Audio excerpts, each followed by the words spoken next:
Bitter Bengals loss exposed Broncos' desperate need at two key positions. Over the past few weeks, the Denver Broncos have faced a significant defensive struggle, despite what had been an impressive start to their season. Known for being one of the NFL's strongest defensive units, the Broncos have seen a sharp decline in their defensive performance in recent games. While their ability to generate turnovers has remained a bright spot, they've also encountered serious issues, particularly when those crucial bounces of the football haven't gone their way. In the last 5 games, the Broncos have allowed an average of 25.6 points per game. In stark contrast, they had given up just 16.6 points per game in their first 11 matchups. This glaring difference begs the question, what exactly has changed? Injuries have certainly played a role in the Broncos' struggles. One notable example is cornerback Riley Moss, who missed 3 games earlier this season due to injury. While he returned against the Cincinnati Bengals, his performance was far from stellar. The absence of Moss, who had been a key player in the Broncos' defensive scheme, forced the team to rely less on their favored man coverage. In fact, the Broncos went from executing man coverage on over 45% of defensive snaps with Moss in the lineup to just 30% without him.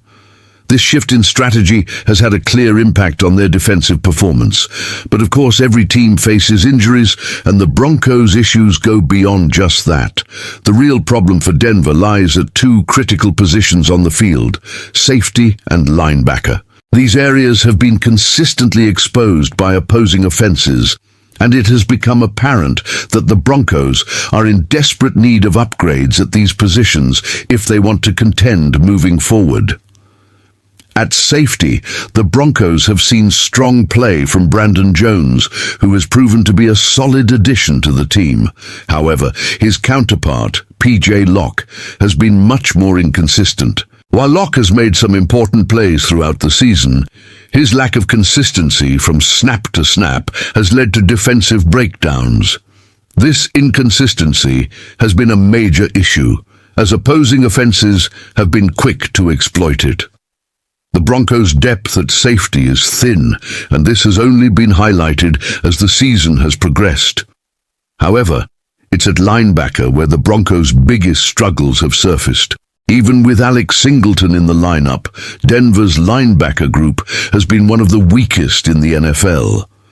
Cody Barton, much like Locke, has shown flashes of brilliance, but his overall consistency has been lacking. Barton has been caught out of position on several occasions, contributing to defensive miscues.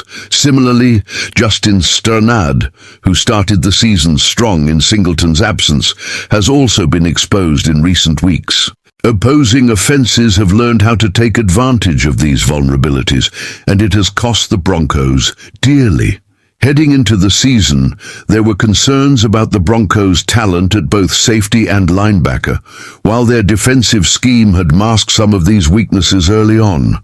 It has become increasingly clear that those deficiencies are now being fully exploited by savvy opponents. Once teams figured out how to attack Denver's defensive scheme, the cracks in their armor became glaringly obvious. The Indianapolis Colts were the first to attack these vulnerabilities, though their own offensive struggles prevented them from capitalizing on it. However, the Los Angeles Chargers followed suit and were able to exploit the same weaknesses with devastating effect. A perfect example was the connection between Justin Herbert and Ladd McConkey, where the Chargers were able to freeze the Broncos linebackers and hit the over route under the safeties. The Broncos linebackers were caught out of position due to the play action, and the Chargers took full advantage. Then came the Bengals, who, while not relying heavily on play action like the Chargers, still found success attacking the Broncos linebackers and safeties. Though much of the focus after the game was on cornerback Riley Moss being targeted by Joe Burrow and the Bengals, the true issue lay in how the Bengals effectively exposed Denver's linebacker and safety play. So, what can we take away from all this? The Broncos' defense, which had been a standout earlier in the season, has now been significantly undermined by weaknesses at safety and linebacker. With the right players, however, the Broncos could still solidify their defense and return to their dominant form. Looking ahead to the off-season, it is clear that upgrades are necessary. Whether through the draft or free agency, General Manager George Payton and Head Coach Sean Payton must make it a priority to address these two positions. Without a substantial improvement here, the Broncos will continue to be vulnerable, no matter how well they perform in other areas. If you're a Broncos fan and want to stay updated on all the latest news, analysis and insights, make sure to hit that like button and subscribe to our channel. We'll keep bringing you in-depth coverage of all the key issues and moves affecting your team.